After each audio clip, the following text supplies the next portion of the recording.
ዘፍጥረት ምዕራፍ 12 ላይ ያለውን ቃል ነው እግዚአብሔር የተናገረኝ። እግዚአብሔር በምድር ላይ ራብ ጸና ይላል አይደል? ራብ በሆነ ጊዜ ይላል። ከዛ በምድር ላይ ራብ ሲሆን ይላል አብርሃም ወደ ግብጽ ሄደ ይላል አይደለ? ከዛ ወደ ግብጽ ሄደ። መንገድ ላይ ለሚስቱ እንዲህ አላት። በጣም ውብና ቆንጅዬ ስለነበረች የአብርሃም ሚስት እንደኔ እንዲህ አላት፣ ሲያዩሽ አላት እኔን ይገሉኛል፣ ሚስቱ ነኝ ካልሽ ይገሉኛል። ስለዚህ አማራጭ ስለሌለኝ አንድ ነገር ሁኚኝ፣ ቢጠይቁሽ ምኑ ነኝ በይ አላት።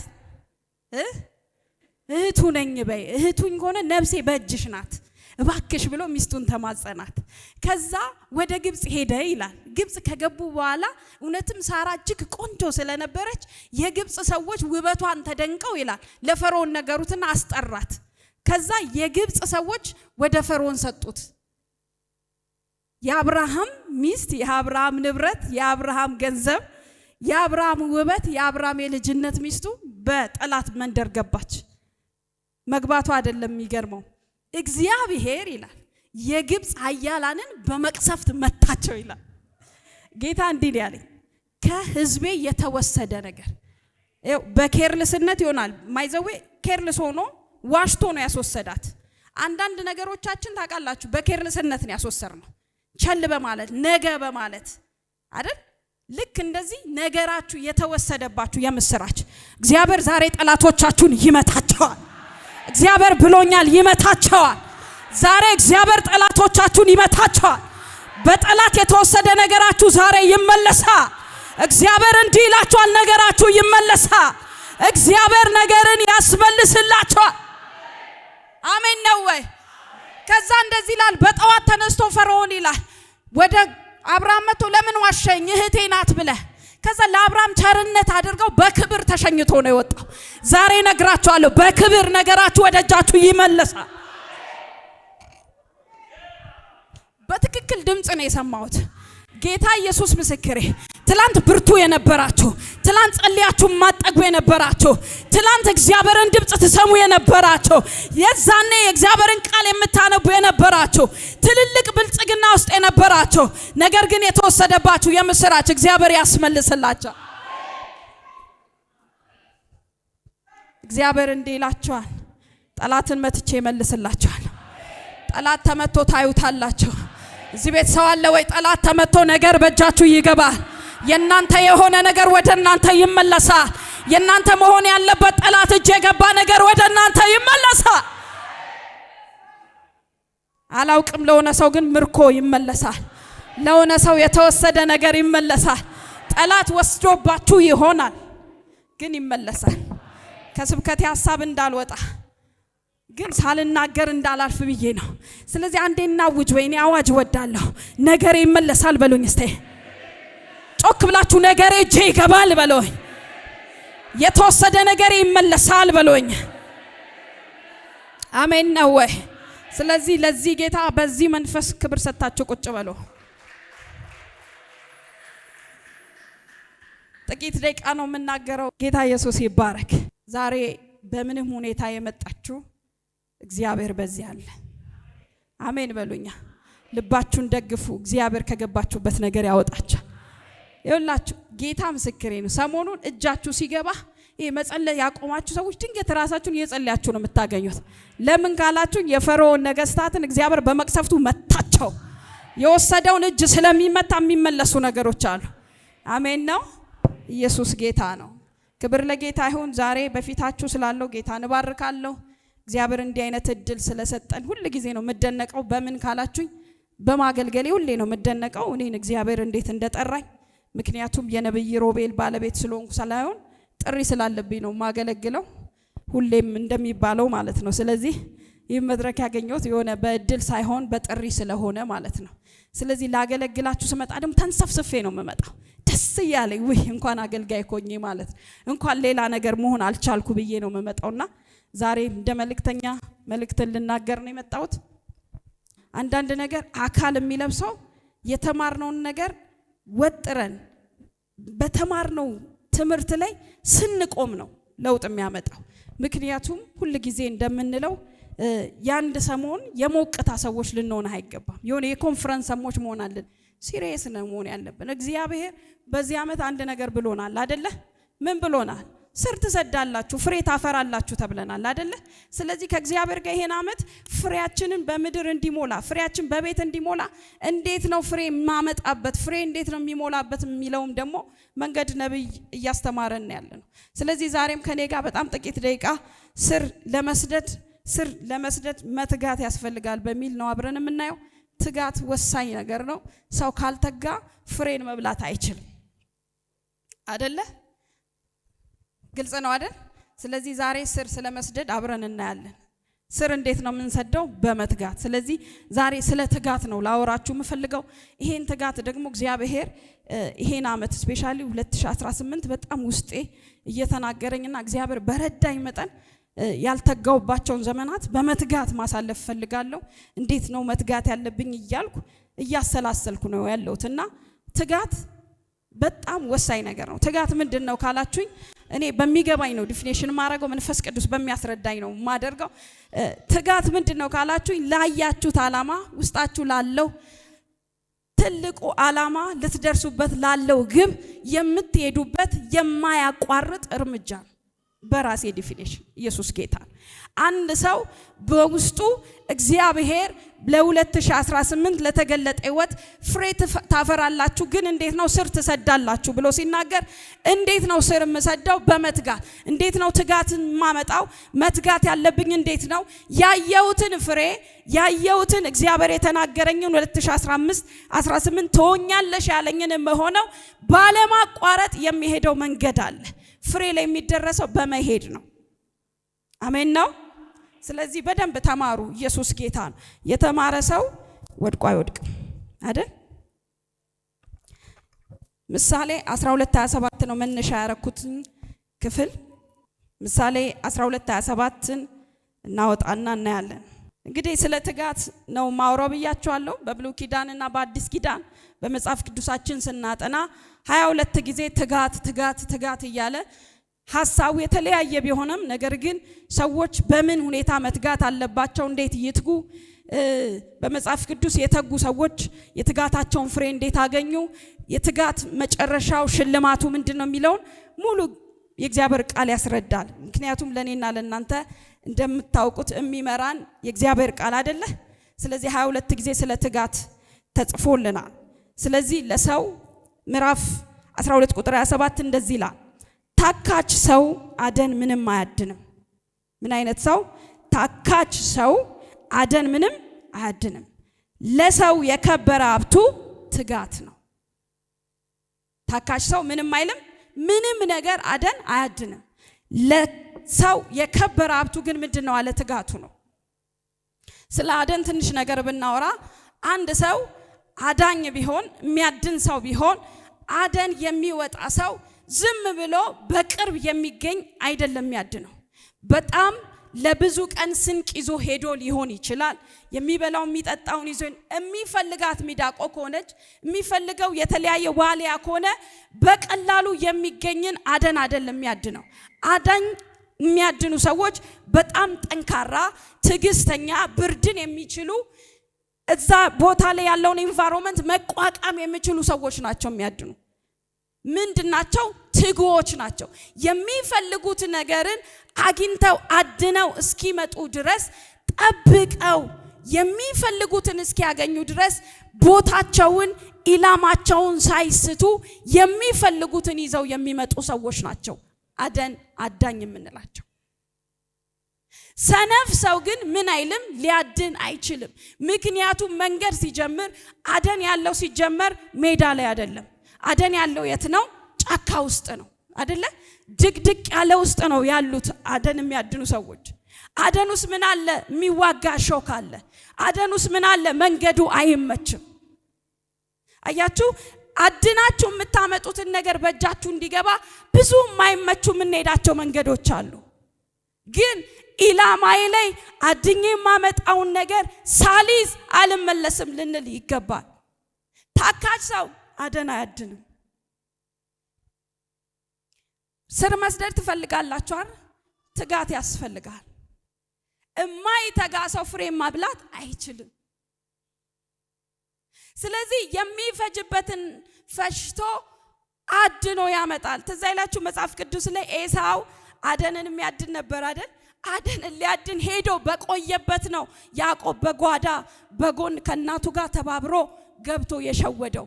ምክንያቱም የሚያድኑ ሰዎች ነገር ይቆይባቸዋል ወዲያው ስለማያገኙ፣ ግን ማደናቸው አይቀርም። አሜን። ማደናቸው ከኔ ጋር ናችሁ ወይ?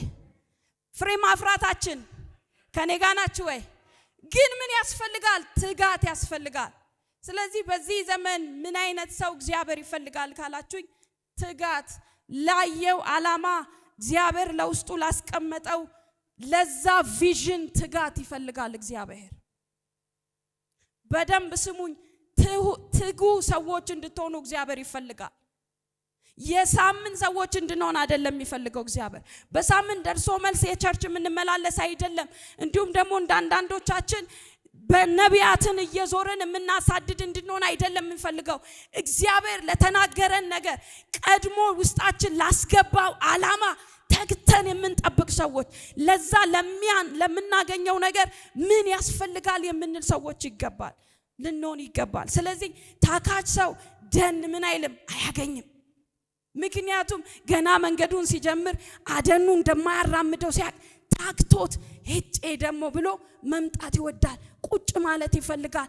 አጣምሮ መብላት ይፈልጋል። የደን የሚያድን ሰው የሚያብርቱ ሰው ያመጣውን መብላት ይፈልጋል።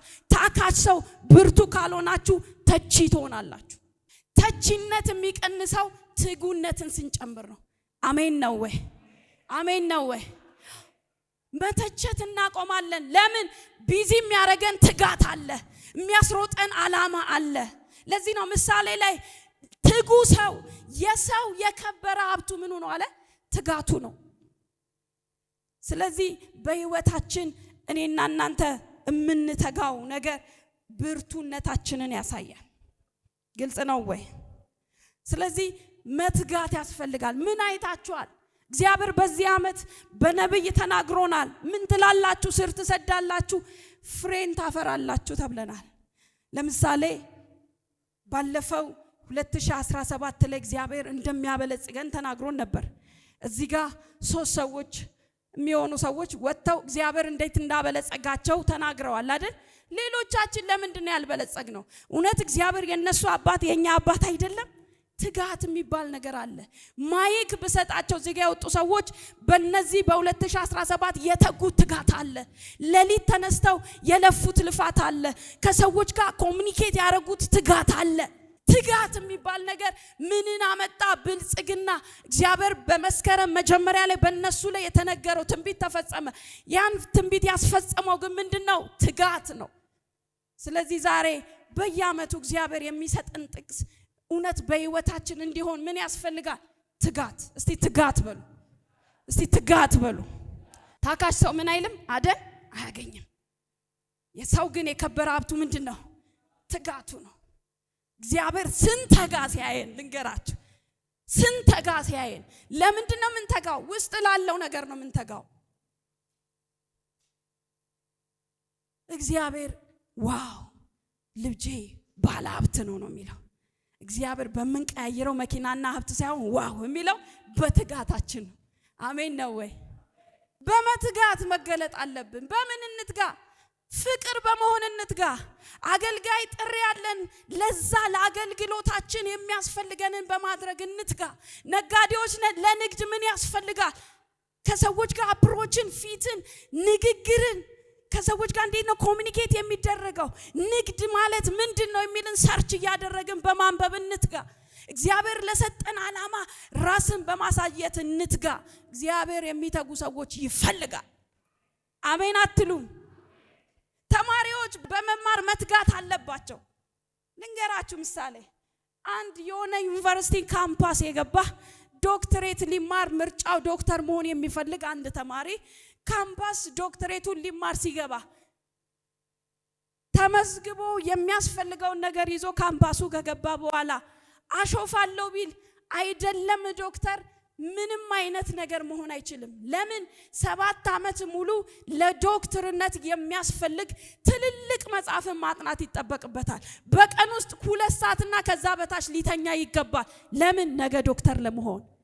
ስለዚህ አንድ ዶክተሬቱን ሊማር ካምፓስ የገባ ተማሪ ምንድነው የሚታየው ካላችሁ ነጭ ጋውን ለብሶ ሰዎችን ሲረዳ ሲያክም ይታየዋል። ነገር ግን እንዴት ዶክተር ሆንክ ብለህ ሄደ ማይክን ይዘህ ኢንተርቪው ብታደርገው አንድ ዶክተር አንድ ነገር ይልሃል። ሳልበላ እንቅልፌን ሳልተኛ እንደ ልቤ እንደ ጓደኞቼ ሻይ ቡና ሳልን። ለምን? እየተጋው ምን በሚል ትጋት? ጥናት የሚል ትጋት። ስለዚህ እግዚአብሔር ያላችሁ እንዲሆን ትፈልጋላችሁ ወይ? አሜን ነው ወይ? ትጉ። ተግታችሁ እግዚአብሔር ወደሚላችሁ ተራመዱ። ምክንያቱም የፈለገ ቢሆን እዚህ ጋር ጾመን ጸልየን የምናመጣው ነገር እናንተ ጋር አካል የሚለብሰው ከእናንተ ጋር ግንኙነት የሚያመጣው እናንተ ትጋት ነው ዋናው ነገር። እግዚአብሔርማ ብሎናል እንዳለን ደግሞ የምታዩት ምልክት ምስክሮች ያለ ምስክር የማይተው ጌታ አለ አይደል? ስለዚህ ትጉ። አገልግሎት ውስጥ ጥሪ ያለ ለዛ አገልግሎት ጾም ጸልዩ። ንግድ ውስጣችሁ የሚታያችሁ ሰዎች አሉ። ገበያውን አጥኑ። የተለየ ነገር ለመያዝ እንዴት ነው የኔ ቢዝነስ መሆን ያለበት ብለህ እየጸለያችሁ ቢዝነሱን አጥኑ። ከተማውን ውጡ። እቤት ውስጥ አይመጣማ ንግድ አይደለ ወይ? ትጋት ይፈልጋል። እቺ ቤተክርስቲያን ከሌላ ቦታ ተጽዕኖ ፈጥራ እንድትሄድ ምን ያስፈልጋል? ትጋት። የሚጸልዩ ሰዎች፣ የሚተጉ ሰዎች፣ የሚያነቡ ሰዎች፣ እግዚአብሔርን የሚፈሩ ሰዎች በዚህ ቤተክርስቲያን ሊሆን ይገባል። ያለዛ ሌላው ነገር ዝም ብሎ ውበት ነው የሚሆነው። ትጉ። እግዚአብሔር እንዲላችኋል ትጉ። ስለዚህ ደሃ እንዳንሆን መትጋት ያስፈልጋል። ትጋት ያስፈልጋል። በህይወታችን ካልተጋን የትም አንደርስም። ሮሜ 12:11 ይላል ለስራ ከመትጋት አትለግሙ። ለስራ ከመትጋት ምን አትበሉ? አትለግሙ። እግዚአብሔር የሚለግሙ ሰዎችን አይፈልግም። የሚበረቱ ሰዎችን ይፈልጋል። አለመሆን አይችልም። ልንገራችሁ በደም ቀና ብላችሁ ስሙኝ። እናንተ ውስጥ እግዚአብሔር የተናገራችሁ ነገር አለመሆን አይችልም። አሜን አትሉኝም? አለመሆን አይችልም። አለመሆን የሚሆነው በእናንተ ህይወት ነገሩ ላይ ካልተጋችሁበት ነው። ነገሩ ላይ ካልሰራችሁበት ነው። በጣም የምንወደው የኢትዮጵያ ዋና ሯጭ ኃይሌ እንዴት እንደዚህ ልትሆን ትችላለህ ብለን ኢንተርቪው ምናረግ ሊለን የሚችለው አንድ ነገር ነው። ከሌሊቱ 9 ሰዓት ተነስቼ እንጦጦ የሚባል ወይም ደግሞ ያገሩን ነገር ይደርስና ውርጩን፣ ዳገቱን፣ ቁልቁለቱን፣ ጅቡን፣ ሌባውን፣ ወንበዴውን እየተጋፈጥኩኝ በሌሊት ትሬኒንግ አድርጌ ነው። አያችሁ አንድ ነገር መሆን የሚችለው የምናልፋቸው ቻሌንጆች አሉ። እንጦጦ እንግዲህ በፀሐይ ላይ ልክ በዚህ ሰዓት ሁሉ ሄጄ አውቃለሁ። እናቴ ያንዘፈዝፋል፣ ብርዱ ያንዘፈዝፋል፣ ካፖርት ለብሳ ያንዘፈዝፋል። ግን እነሱ ቱታ ለብሰው 9 ሰዓትና 10 ሰዓት ብትሄድ ትሬኒንግ ያደርጋሉ። ጅብ አለኮ፣ ወንበዴ አለኮ። ግን ምንድነው የሚታይ? ምን በዚህ ብርድ ያደርጋል? ብርድ ልብስህን ለብሰህ ሞቅ ብሎ አተኛም ብትለው ኖ የሚታየኝ አንድ ነገር አለ። ኢትዮጵያን ሳስጠራ ይላል። የሚታየኝ ነገር አለ። ዋንጫ ይታየኛል፣ ሪከርድ ይታየኛል፣ ሚሊዮን ዶላሮች ይታየኛል ነው የሚል። ግን ሚሊዮን ስጋ ለመድረስ ምን የሚል ህይወት ያልፋል? ትጋት። እስቲ ትጋት በሉ። አይዟችሁ እግዚአብሔር ያደርሰናል። ወርቅ ለማግኘት ታግቶ ትሬኒንግ ማድረግ አለበት። እኔ እንደዚህ ይሰማኛል። ብዙዎቻችን አሁን ትሬኒንግ ላይ እንደሆነን እኔ እንደዛ ነው የሚሰማኝ። እኔ ነብይ ሮቤል እዚህ ጋር ሲያገለግል ትሬኒንግ ላይ እንደሆነ ነው የሚሰማኝ። ምክንያቱም የምጠብቀው ከባድ ነገር አለ። በሱ ህይወት ከባድ ነገር አለ። እግዚአብሔር ምድሩን በነፋስ እንደሚሞላው አምናለሁ እና ትሬኒንግ ገና እየተለማመደ እንደሆነ ነው ማስበው። እናንተ ትሬኒንግ ላይ ነን። ግን ያሰብነው ዋና ዓላማ ላይ እንድንደርስ ምን እናደርግ? ትጋት። ሁለተኛ ነገሥት ምዕራፍ 2 ላይ ትዝ ይላችኋል። እግዚአብሔር በኤልያስ ፋንታ ኤልያስን ሊወስደው ሲፈልግ ኤልሳን ሊቀባ ትዝ ይላችኋል። ኤልሳ ከዛ በፊት የኤልያስን እጅ ያስታጥብ ነበር። ትህትናን ነው የሚያሳየው። ግን ኤልሳን እኔ እወደዋለሁ። ኤልያስን እጅ ያስታጠበ እጅ ማስታጠቡ ዝቅ ማለቱ አይደለም የሚታየው። ተተኪ ትውልድ ነኝ፣ ነገ ህዝቡን መመራ ነኝ፣ ነገ ነብይ ነኝ እያለ ነው። ግን ምን ይላል? ይተጋል። በምን ይተጋል? ትሁት በመሆን ይተጋል። ነገ ተተኪ መሆን ከፈለግ ትህትናን አሳይ። ታውቃላችሁ አንዳንዶች ብዙ ነገር ስትጠብቁባቸው ድንገት የሆነ ቀን ይነፋፋሉ ደረታቸውን። ነው አይደለም፣ የሆነ የታየብን ነገር አለ፣ የሆነ ያያችሁት ነገር አለ። ዝም ብለህ ትጋ። አንተ ምን ዝም ብለህ አስታጥብ። አንድ ቀን ከፍ የሚያረግ ጌታ አለ። አንድ ቀን ከፍ የሚያረግ ጌታ አለ። አይዞሽ እቤት ነሽ ወይ? አዎ ዝቅ ብለሽ ልጆችሽን አገልጊ። ድንገት የሚገልጥ ጌታ መጥቶ ይገልጥሻል። ድንገት የሚያወጣ ጌታ መጥቶ ያወጣል። አሜን ነው። ከዛ እጅ ያስታጠበ አብሮት እየሄደ አንድ ቀን እግዚአብሔር ኤልያስን ሊወስደው እንደሆነ ሰማ። ያለ ያ ስተጋ ስጠብቀው የነበረ ያ ትሁት ሆኜ አንገቴን ደፍቼ እግሬን ዝቅ አድርጌ ስጠብቀው የነበረ ኤልያስ ከኔ ሊወሰድ፣ ከዛ እኔ ምናምን ቴሌሆን እኔ አራሽ ሆኜ ብቻ ገበሬ ሆኜ ብቻ ልቀር አለ። አይደለም አለ፣ አንድ ትጋት ይጠበቅብኛል አለ። ምን የሚል ትጋት አለ ሲባል አብሬው መሄድ፣ አብሬው ማዝገም። ልክ ሲነጠቅ አየዋለሁ፣ እቀበለዋለሁ። ሃሌሉያ! ይኸውላችሁ እናንተ ኤልያስ መሄድ ጀመረ። እግዚአብሔር መች እንደሚወስደው አልነገረውም፣ ግን ወስዳለሁ በቃ እነጥቃለሁ ብሎታል። ከእግዚአብሔር ጋር ያረገው ንግግር አለ ኤልያስ። ምን የሚል? እኔ ወስዳለሁ እነጥቃለሁ፣ ግን የት እንዳለው አይነገረውም እግዚአብሔር። ከዛ ድንገት ኤልሳ ይላል አብሮት መጣና ማዝገም ጀመረ። ምን እያለ? እያወራ። ይኸውላችሁ ትጋቱ ወሬው ላይ ሳይሆን ትጋቱ የኤልሳ እግዚአብሔር ከኤልያስ ቀጥሎ እሱን እንደሚሾመው ስላወቀ ትጋቱ የሚያደርገው እንዴት ነው ሲነጠቅ ወስደው፣ እንዴት ነው ተተኪም ሆነው። ምክንያቱም ማዝገም ማለት ማውራት ነው። ሰው ወሬ ሲያዘግም ወክ ስታደርጉ ዝም ብላችሁ ተዘጋግታችሁ ነው እንደምትሄዱት። ወሬ ታወራላችሁ። ብታይ እንትን አርገውኝ እንትን ብሎኝ ባለቤቴ እንዲያርጎኝ ሚስቴ እንዲያርጋኝ እያልክ ፎከስ ወሬው ላይ ኮኔ ተነቀቀለት ውሃ ይበላል። ኤልሳ ግን ደስ ይላል። ኤልሳ አለው አቤት ጌታዬ፣ እኔ እኮ እግዚአብሔር ወደ ቤተል ሂድ ብሎኛል። ወደ ቤተል ሊሄድ ነው። ስለዚህ ተመለስ። እኔ ተመለሽ ያጅ ሰው ነኝ። ምን ትሰራለህ ከኔ ጋር መንገድ ላይ ጥኝ? ኖ አዎ ወደ ቤተል ትሄዳለህ፣ ግን እኔ ያየሁት ነገር አለ፣ ስለዚህ እቀጥላለሁ አለ። የሚገርማችሁ ይላል የቤተል የነቢያት ልጆች ማለት ከነቢያት የሰሙ ናቸው። እውነት እኮ ሪያሊቲ መጡና ኤልሳ አሉት፣ አረ ጌታ እኮ ሊወሰድ ነው፣ ስለዚህ ተመለስ፣ አትድከም፣ መንገድ ላይ ነው የምትቀረው፣ ድንገት መንገድ ላይ ጥሎ ይሄዳል፣ አረ ተመለስ ሲሉት ዝም በሉ፣ ያየሁትን አይቻል። እስቲ ያየሁትን አይቻለሁ በል። ይኸውልህ አንገት የሚያስደፋን ያየነውን አይተን ነው። ከሰው ተራ መጨረሻ የቀረነው ዝም ብለን አይደለም፣ ያየነውን አይተን ነው። አረ ሃሌሉያ! አረ ሃሌሉያ!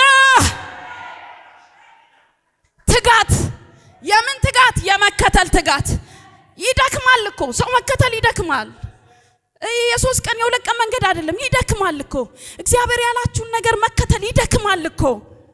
ትላንት አብረዋችሁ የነበራችሁ ሰዎች ድንገት ፍፍ ሲሉ አንተ ስትቀር ይደክማል እኮ።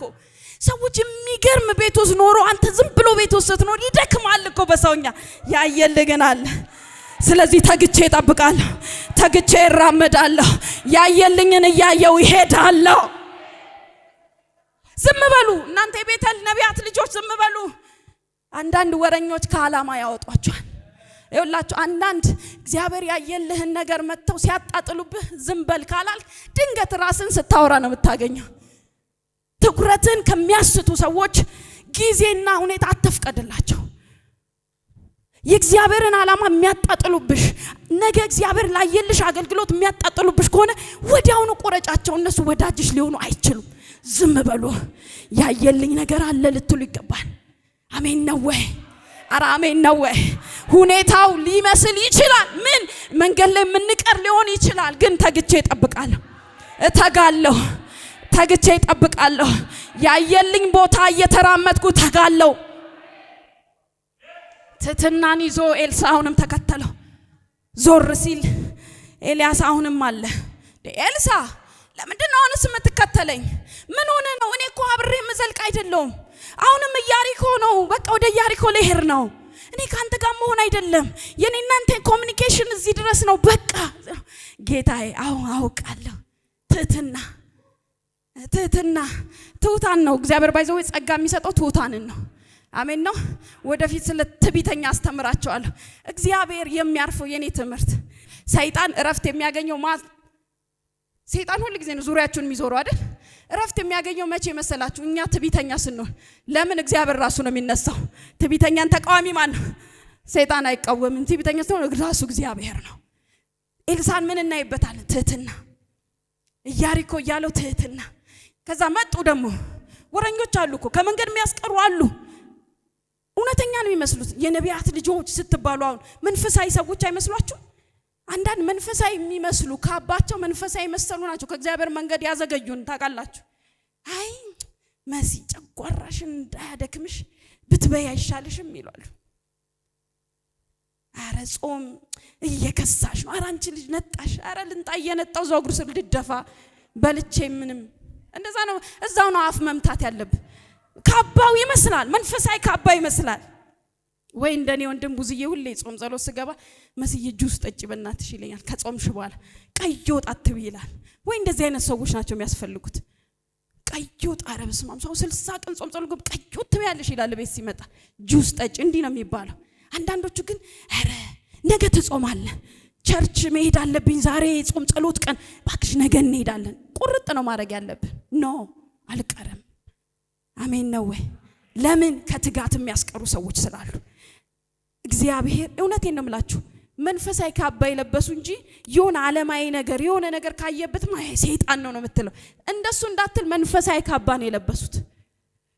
ልጆቻችን ተርመስመስ ይላሉ። የመጸለይ የፈለክ ቀን የሆነ የሚተርማመስ ዝም በል ነው ማለት ያለብን ከትጋት ሊያስቀሩን።